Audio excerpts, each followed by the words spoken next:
This is a new thing.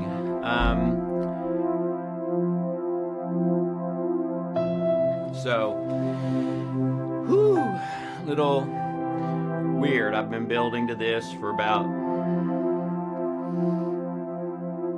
probably about 16, 17 years.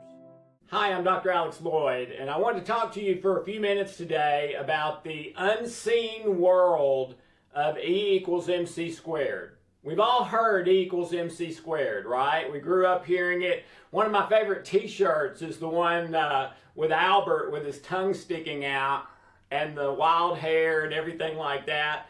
And all of us growing up are familiar with E equals MC squared, but I never really knew what it meant. And after the healing codes came out, I went out to meet with Professor William Tiller, the head of the physics department from Stanford, who read my book, and he had been testing energy healing modalities in his lab at Stanford for years. And he contacted me and said that mine worked better than any he had ever tested, the healing code, for healing purposes. And so I ended up flying out there and meeting with him and doing some experiments with his Faraday cages and all kinds of cool stuff like that. It was a real blast for me. I was a guest on a podcast with him and some other stuff. But anyway, we were having breakfast in Payson, Arizona, and Professor Tiller, I said something about E equals MC squared. And he said, do you know what it means? And I said, well, sort of, I think, not really. and he said, well, most people don't. He said, it's really third grade simple. He said, on one side is E, which stands for energy. On the other side is everything else. That's what it means. Everything boils down to energy. Our bodies, this shirt, my pants, my shoes, this TV back here, the lights that are on me, the room that I'm in, the walls, the floor, animals, plants, everything boils down to energy. Everything that's alive has electromagnetic energy, every single cell. You take the electromagnetic energy away and it dies. It's just that simple. We can't live. A cell can't live. A plant, a leaf, you name it, can't live without energy, without electromagnetic energy. It's just the way it is. Only the problem is we can't see it with our eyes. And things that we can't see, we tend to dismiss or even think sometimes they don't really exist.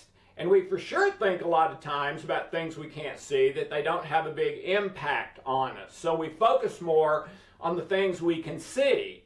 Well, what I learned about 30-something years ago when my wife and I got married and she was severely depressed and I had acid reflux and migraine headaches and all kinds of things like that, is that, and the way it worked for us is we tried all the traditional stuff, the traditional medicines, the traditional supplements, the traditional treatments, counseling, therapy, all that, but none of it worked for us, for my wife or for myself. Now, the acid reflux medication worked a little bit, but I still had acid reflux. I had to take the medication every day. I haven't taken acid reflux medication in many years today, and I don't have it, okay? And it's that way. I remember the first time that when I was a little kid that I ever saw blood. And I think it was my father cut his hand doing some work in the backyard. And I don't know how old I was. I couldn't have been very old if it was the first time I'd ever seen it. But I'd heard about blood, but you can't see it, right? You're just told, okay, there's this stuff called blood in here. Now, some people may learn about blood the first time their dad does cut their hand, but I'd already been told about blood, but I'd never seen it, okay? And I remember when my dad started bleeding, it was a little bit of a freak out at first. And then it was just, okay, he's not dying or anything or screaming. And he says it's okay. And my mom does too. And I trust it. You know, then they get the blood away, put some antiseptic on there, put a Band-Aid. And my dad smiles at me. I'm fine, Alex. No problem.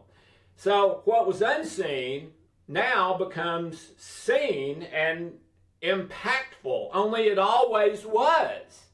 That his blood in his body was always there. It was always taking nutrients to cells, taking toxins away from cells, all that stuff. It was always doing that, okay?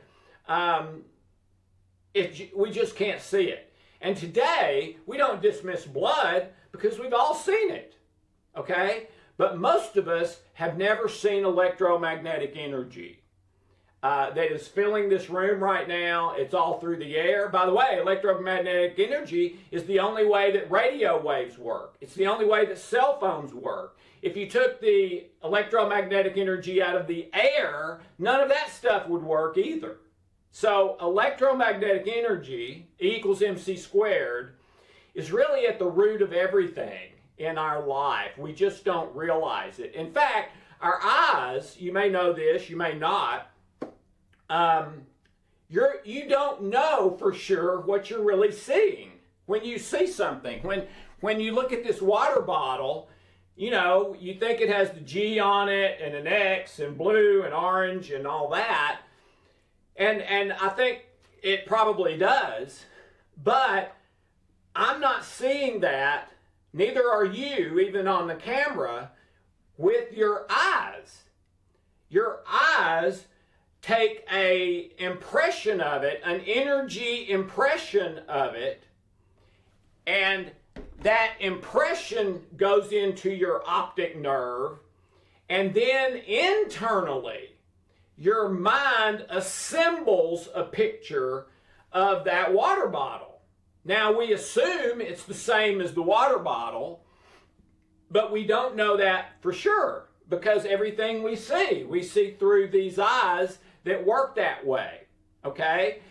What if we had eyes that not only saw what was really there, it wasn't just putting together an internal picture, but we were really seeing what's there, and we could see at the energy level. Well, what this water bottle would look like, based on scientific research and data that everyone pretty much accepts, is that what we would see, if we could see with our eyes the way it actually is, and at the energy level, is we would see atoms and molecules everywhere, and they would all be vibrating. They would all be vibrating. Okay? Everything that is made of energy has a frequency. The frequency is how fast or slow it's vibrating. And scientists can take the vibration of something and tell you what it is. Oh, that's a skin cell.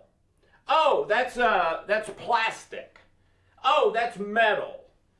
What kind of metal? Oh, yeah, that frequency is aluminum. The other one is steel, all right? That's paper. That's a rock. Everything that exists is made of energy, and it has vibration.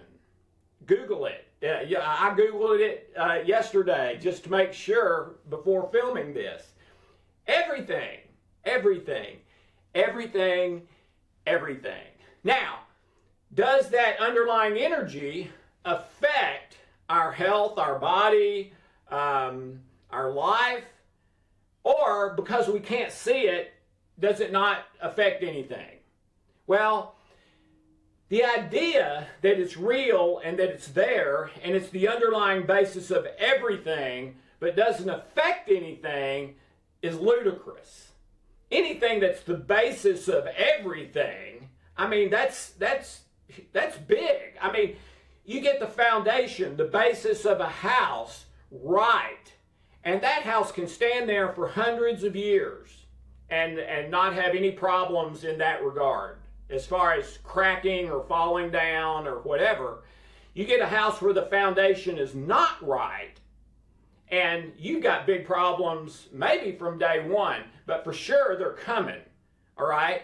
If your energy is healthy and right, you will be healthier and healthier and healthier. If you have a cracked foundation of energy and there's something wrong in your energy basis of your cells and body and all that, you're having problems now or they're on the way.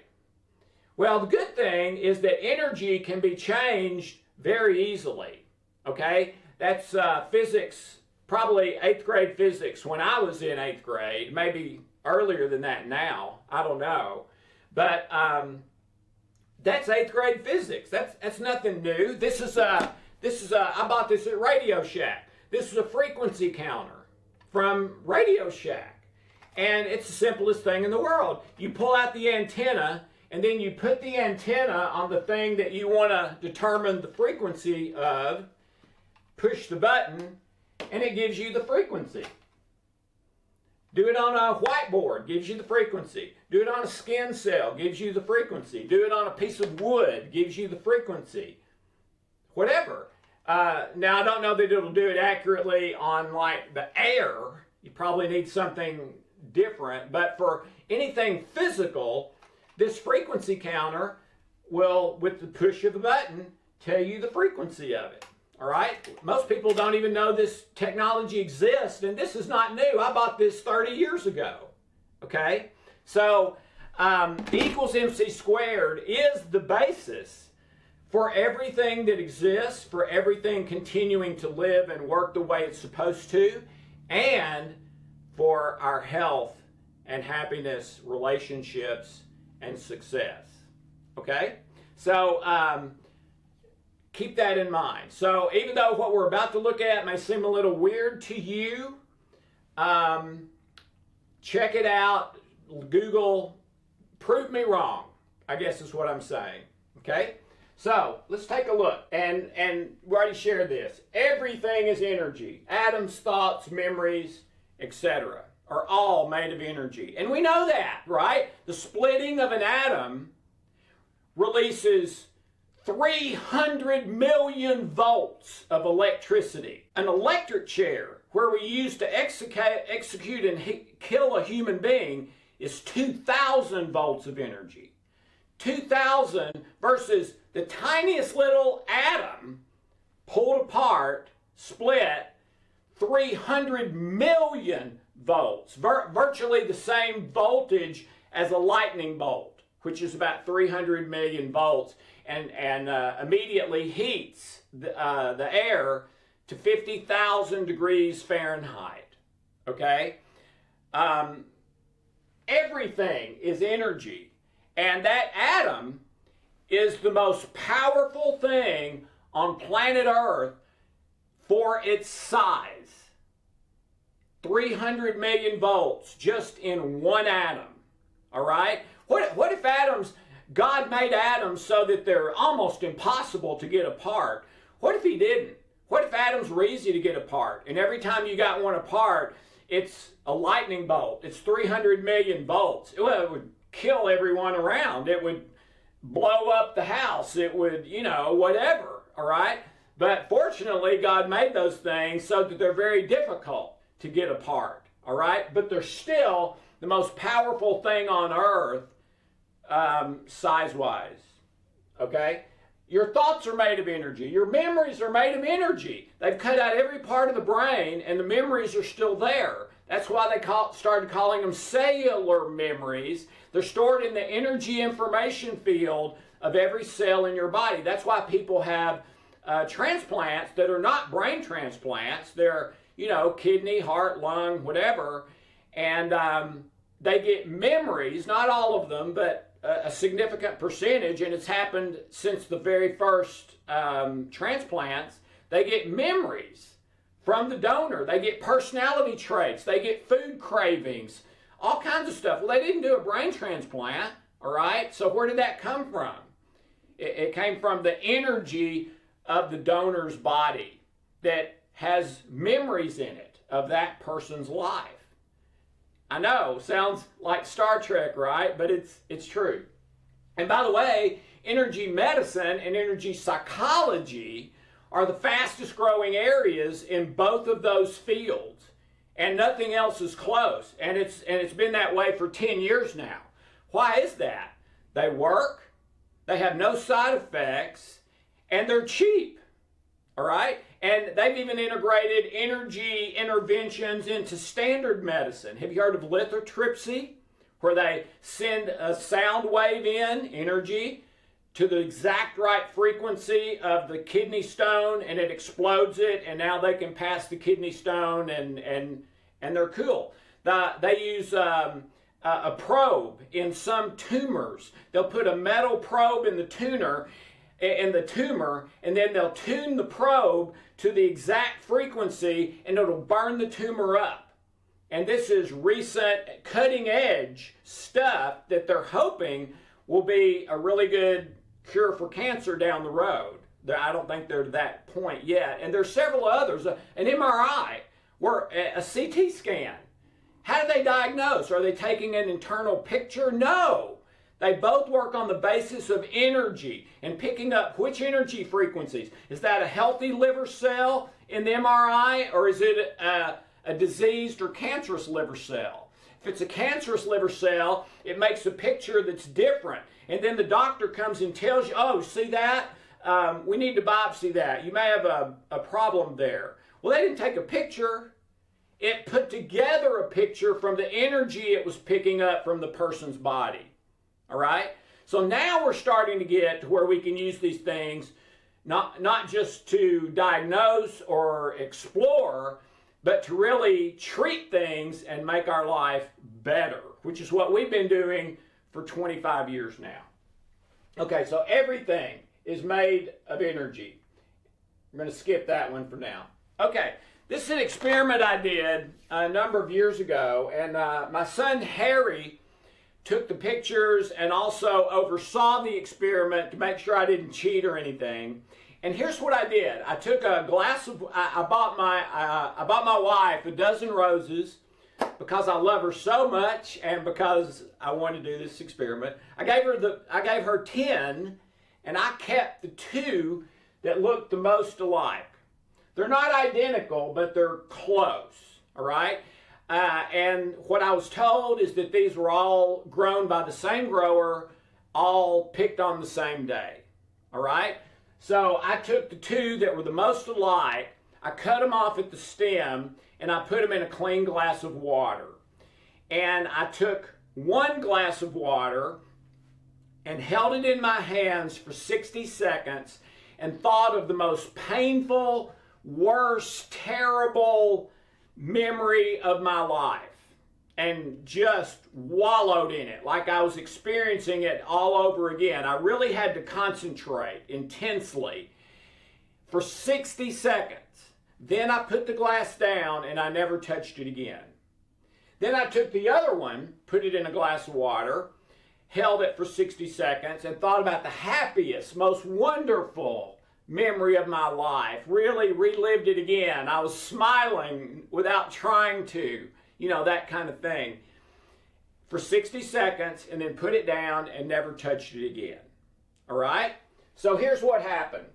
In 49 hours, the positive memory rose, the negative memory rose. Here they are when I first put them in the glass. And then 7 days later, the negative memory rose, the positive memory rose. First time I ever showed this in public, someone shouted out from the audience, the one on the left looks like it's got cancer.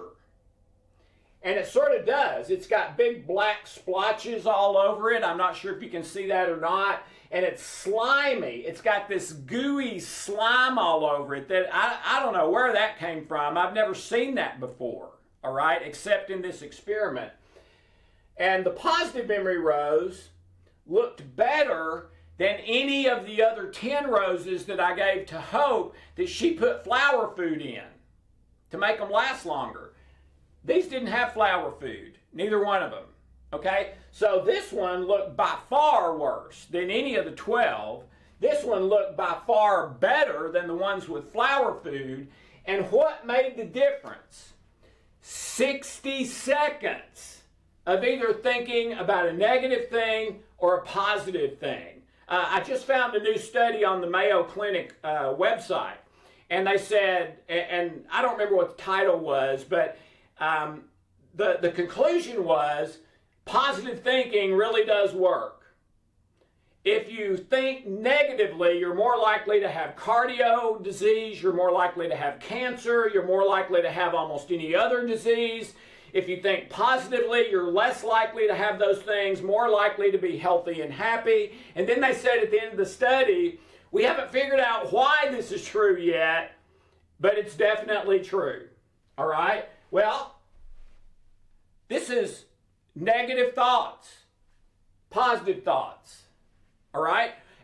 Both of those contain energy. The negative thoughts, negative energy that's going to hurt your health and happiness. The positive thoughts, positive energy that's going to help your health and happiness. But that's the world of energy, and how powerful in a good or negative way, and how practical to help us in our life it can be. When's the last day that you did not think for at least 60 seconds about something negative? This was 60 seconds. You know, one of the things that amazes me now that I understand this stuff more than I used to is not that we get sick, but that we're not way sicker than we are. Our immune system is absolutely incredible, because the clients I've been working with for 30 years, the great majority of them, their negative thinking is way more than their positive thinking, and way more than 60 seconds. Usually hours a day. But our immune system does an amazing job until it just gets worn down to the point that it can't do it anymore. There's just too much negative energy, and we get cancer or depression or acid reflux or whatever. Okay, let's go on. This is fascinating. This is from a best-selling book. Dr. Emoto from Japan. He is deceased. But this was a best-selling book, and what he did, and really became kind of a phenomenon in the world. People were debating it, talking about it. I did a workshop in Maui, and he was there right before me. I didn't get to meet him, but they were telling me about, you know, the workshop and how cool it was and all that. But what Dr. Emoto did is he took water, kind of like me and my roses, but instead of roses, he would speak into the glass of water. Words like love, anger, hate, peace, things like that. He would speak a word into the water. Then he would freeze the water. Then he would cut off a thin slice of the ice and put it under a microscope and look at the molecule to see how was the molecule changed by the word he said, and was it changed in a healthy, positive way or a negative way. And here's just a few of them. I would get his book. He's got a whole bunch of them in there. But this one, what he said in the water is, "You make me sick, I will kill you." And look at the molecule. That's an actual water molecule. It's not a healthy one. It's a very unhealthy one, okay?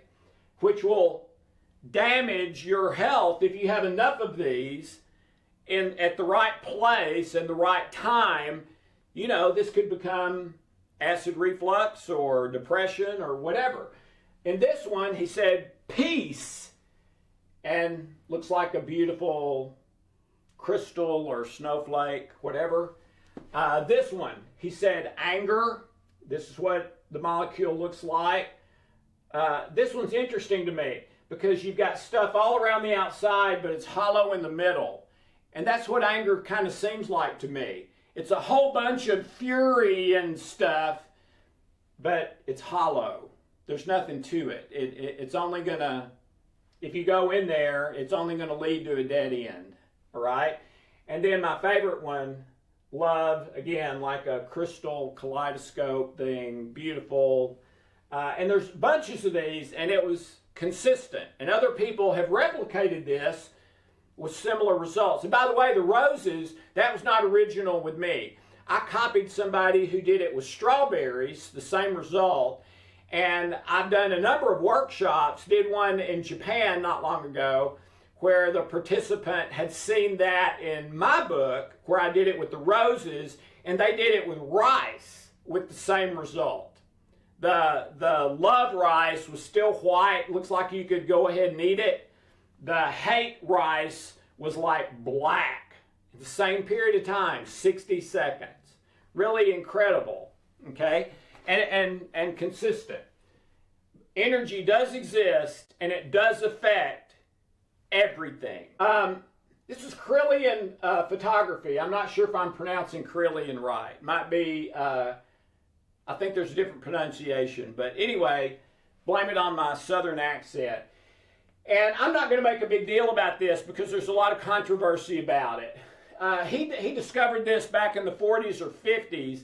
And for years, people said what this shows you is it's photography. It's a certain kind of film that it shows you like the soul of the thing, whether it's a hand or a leaf or a person or whatever. I never believed it showed you the soul, but what I do believe is it shows you some underlying energy life of the thing that we can't see with our physical eyes. But there is controversy about that. Some people says it's not doing anything. Yeah, they run an electric current through it, and it's just the electric current you're seeing. I think there's more to it than that. I think you're seeing some of the underlying energy life, the electromagnetic energy of whatever that thing is that we can't see with our physical eyes because they just don't work that way. Every thought or feeling you have changes your hormones, your brain state, and brain chemistry. That's from Dr. Daniel Amen, who you see on PBS all the time in his wonderful books and work and research. Every thought changes your emotions, your feelings, your brain-body chemistry. We just don't know it does, okay? So there's a scripture in the Bible that says, think about these things, what's true, lovely, excellent, worthy of praise, that kind of stuff. Don't think about the negative stuff. Leave that to God, all right? Well, Mayo Clinic has just confirmed that's what you should do, or it's going to up your risk for cardio cancer and all kinds of other bad stuff. But they don't know exactly why. I know why, because negative thinking creates stress. Sends a stress signal to the brain, kicks you into fight or flight, suppresses your immune system. That's how it does it. And then the number one cause of all physical disease that we talked about in, I think, the very first one of these, and the number one cause of all mental emotional disease, which we talked about in the second one, I think. So every thought you have changes your energy. The more positive your energy is, the better you feel, the better your health. The more negative the energy is, the worse. All right. Okay, you can find this on the internet, and these are based primarily on the work of Dr. David Hawkins from his best-selling book, Power versus Force, where he identified the power, not necessarily the frequency. There's actual frequencies. These are more ballpark frequencies, okay? But you can see at a 20, very low frequency, negative frequency, shame, then guilt, then apathy, then grief, then fear, etc.